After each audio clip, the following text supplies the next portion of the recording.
what's up, everybody? This Eve coming to y'all with another episode of Hit the Sled. Before we get started on this week's episode, hey, let y'all know I'm on YouTube, Facebook, Twitter, Instagram.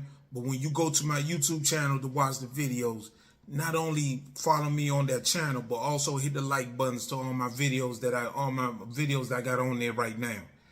It's really important. Hit the like button, and as we go on, man, we got it will get me up and going. A lot more followers, a lot more people seeing the content. I truly appreciate though everybody watching, everybody following the channel. But for this week episode, this episode right here is about the college football reaction to week 7.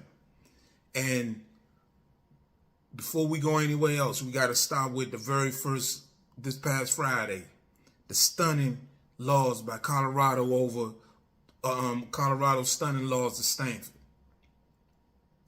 Man, listen, that was a stunning loss. Stunning loss. It's one of those things where at halftime they up 29-0. You didn't think it could happen. But unfortunately it did happen. But I'm gonna tell y'all how it got started. The first thing where the way this loss really got started, it started early in the week. A lot of y'all don't know, but Coach Prime had a problem with that game being played on Friday at 10 o'clock at night. He was complaining about it.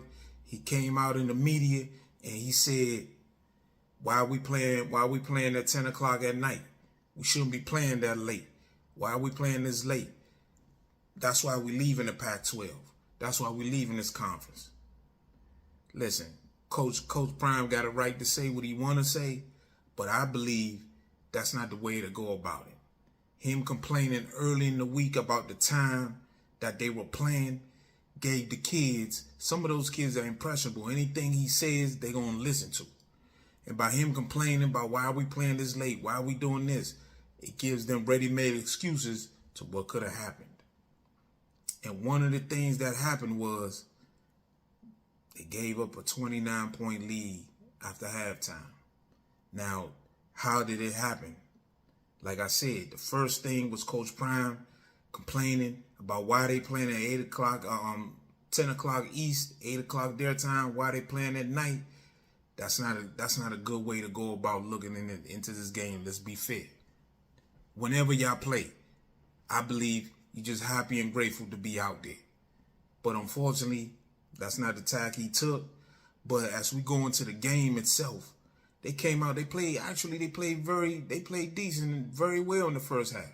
They were running the ball, moving around. The typical issues was they ran the ball a little bit better, but the typical issue still was there. Offensive line issues. Defensively, they were playing well, man. They had a lot of energy about them. They were playing well, to be quite fair to them. But when they came out in the second half, I believe one of the things they should have been doing, and I've been preaching this for the past 6 weeks, they gotta run the ball. Listen, nobody's asking Colorado to be Nebraska of the 90s or in the 80s and the 90s. No, nobody is asking them to be that. All I've been preaching is you got to be able to run the ball, because when they came out at halftime up 29-0, in all legitimate purposes, they're not really playing Stanford no more. They playing the clock. That's really who they playing at that point. They playing the clock. And what I mean by that is you have to try to limit Stanford's possessions. You have to be able to give Stanford less and less opportunities for them to come back. But unfortunately, they didn't. They kind of still was running that same high tempo, moving fast pace. And as they would keep getting stopped, they kept giving Stanford opportunities. And Stanford took advantage of all their opportunities. Stanford took advantage of all of them.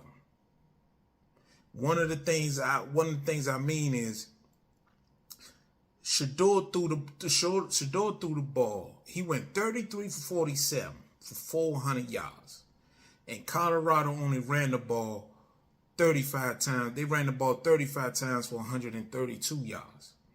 in the grand scheme of things, they ran for 100 yards. They ran over for 100 yards, 3.8 yards a carry, 35 to 132. But what I mean, the problem, the issue that I have with those numbers is it should have been reversed. They should have ran the ball 47 times, and Shador should have threw the ball 35 times. Now, granted, they did go to overtime, so those numbers is kind of skewed a little bit. But what should have been happening is they should have been actively trying to run the ball and actually just trying to do ball control passing, meaning that short passing to keep the clock, high percentage completions, to keep the clock moving. Because you got to remember, college football, they changed the rule where the clock doesn't stop after a first down until, I believe, 5 minutes left in the fourth quarter. That's when the clock stops. So, in all actuality, I believe they should have been, even if you don't have to run for 200-300 yards. But what you do have to do, you have to run the ball to always keep the clock moving and slow the tempo down. There's no reason why they should be running fast pace. No reason at all. No reason. And where it comes down to, excuse me, I believe part of the job of a head coach, is not only to coach your players, but also to coach your coaches.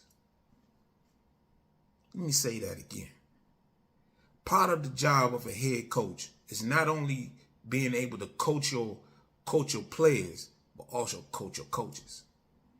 And I believe Coach Prime should have been able to go back, go to his OC, tell him, hey, Sean, we got to slow the tempo down. We got to slow the tempo down. We got to use clock here.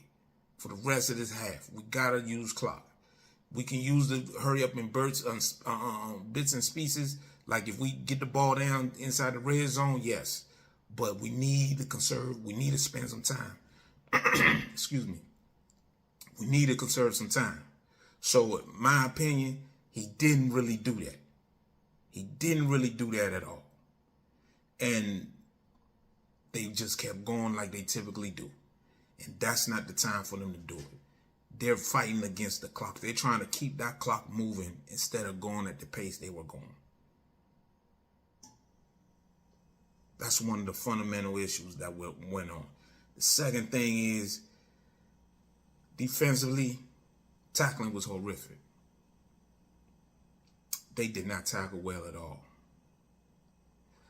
They got a lot of things to work on. Coach Prime, after the season over, he got a lot of decisions to make. Hard decisions. He got to make some decisions on the DB coach. Because the coverage skills, the technique, everything about the secondary needs to be stepped up. And that's his baby. He's a corner by trade. They should be better than what they are. I understand that the DB coach, Cam Mathis, that's his boy. That's somebody he's been with for a long time. That's somebody he's been with for a long time. Been with him through Pee Wee League all the way up to where they at now. But they need more from that position. Linebacker coach, O-line coach as well. They got it. He got some long decisions. O-line, they don't really have the talent. So, and the scheme and it's a lot of got to be forged up. A lot of it got to be blended in together going into next season.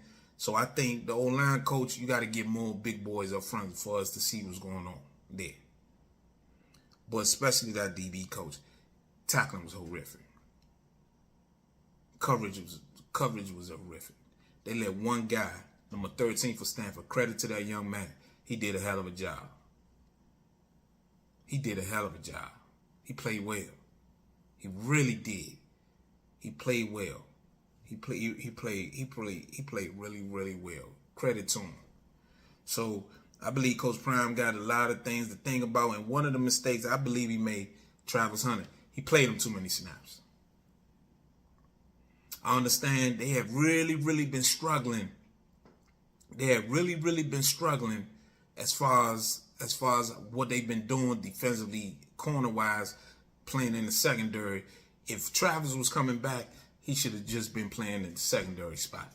That's where he's really needed. Offensively, they didn't really miss him. They really didn't. They really didn't miss Travis. They still was playing well without him. So him playing both ways, eventually that ended up hurting him at the end. For him to be more and more, they playing at altitude. His snaps were high. He's been off for like a month and a half. And for him to come back, for him to be the pickoff where he left off towards the end of the game, that was too much. So that's something that they had to look at. He got to look at as well. I think he played Travis Hunter a little bit too much. So that was something right there that he definitely needs to take a look at. And they going into their bye week. They was the game was on Friday. They practice Saturday. Of course, we don't know their practice schedule, but they got a lot of things to work on before they play UCLA at UCLA. And that game is going to be national televised on ABC. That game is going to be on ABC. So it's going to be a big game. It's going to be a huge game. Huge game. So I think Colorado, excuse me. I think Colorado, man, they got this loss right here was a humbling loss. It was a tough loss to see, because we all pulling for Coach Prime, but it was a tough one to see. It was a tough one to see. And as far as that, they got a tough sled ahead of them. They got a real tough sled. They got to play UCLA when they come out from the bye. They got Cal, they got Arizona, they got Washington, they got Oregon, and they got Washington State. You got a lot, man. It's a tough sled. And none of them games, man, I'm trying to tell you, Cal and Washington, Cal and Arizona ain't no pushovers. Definitely not Washington State. Definitely not Oregon State. Definitely not Washington. So they got tough sled ahead of them. But we're gonna see. And one of the things I'm gonna say before we move on to Colorado, I hope Coach Prime got some hell of mentors. I wish Coach Prime got some mentors, cause in a loss after loss like that, you need to have somebody on your side that can help you navigate it. Make no mistake about it. He needs somebody with him that can help him navigate. That's through tough times. So it's one of those things that they need. He needs all the help he can get. But we're gonna find out what type of Coach Prime is now. This is legit now. We getting ready to find out what type of Coach Prime is. What type of coach he gonna be. This is it. This is it. So we're gonna find out. As far as the other games, on the week 7.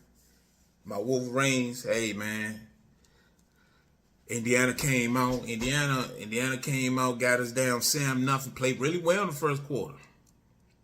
But then the floodgates opened. Beat them peoples 52-7. When I watched that game though, there are a couple things that gives Coach Harbaugh a couple things to coach about, coach the kids about, coach the young people about.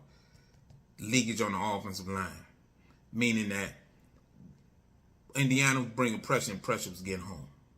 Had JJ running around. Some of the big plays, the one touchdown, when he scrambled to the right, he threw it to Colston Loveland, and Colston took it in for a touchdown. Blitzer came free. Can't happen. Can't happen. Another time, it was another play where JJ was flushed to his left, and he flipped the ball to my man Donovan Edwards, and he took it in. He took it to the one. That was also a blitz. Guy came free. So pass protection, they got a lot of things that iron out there as far as leakage wise, because you better believe Penn State and Ohio State, they're gonna be watching that film too.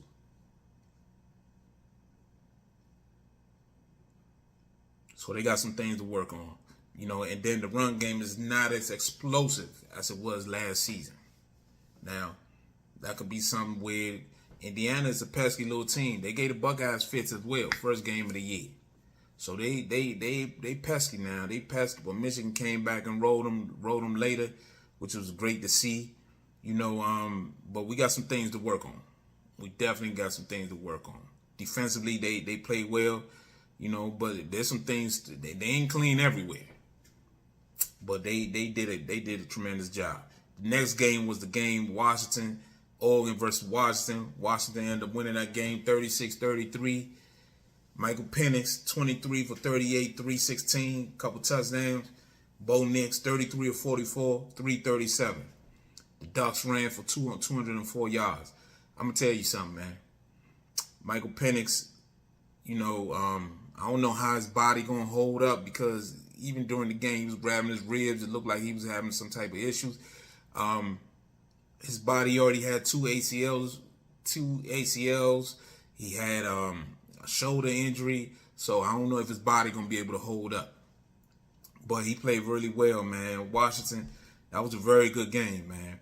But as I watch this and as I move it forward, I believe the reason why they lost this game, the Ducks lost the game, Oregon lost the game, was because of their coach Dan Lanning. Dan Lanning, for some reason, and this is not just him, this modern day college and NFL coaches, they don't want to take the points. They don't want to take the field goal. Oregon had the ball with about 3 seconds left. Fourth and 1. They're down by 8, I believe. 8 or 7.